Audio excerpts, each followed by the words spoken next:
2024 Umut Kervanı Kurban vekaletini size veriyorum. Allah kabul etsin.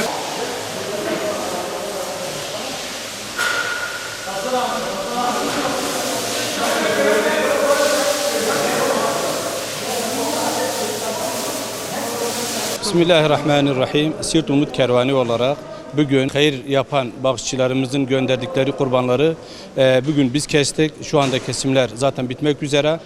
İnşallah bundan sonra burada parçalayacağız. Kilo haline getirip, paket haline getirip burada fakir ve yetim olan, muhtaç olan ailelere vereceğiz. Bu hayırda bize destek çıkan, bağışta bulunan bütün hayırseverlerimizden Allah-u Teala hayırlarını kabul etsin. Biliyorsunuz bayramda namazdan sonra en faziletli olan ibadet kurban kesimidir.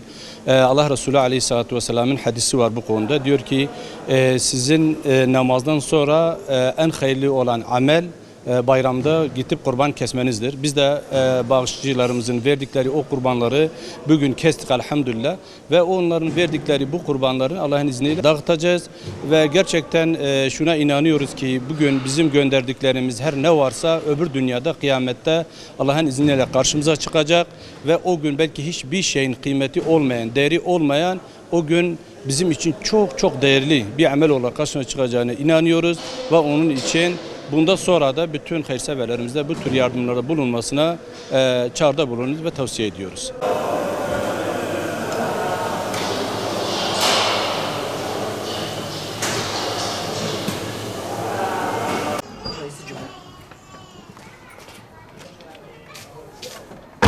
Sana zahmet şuraya bir imza at bakalım.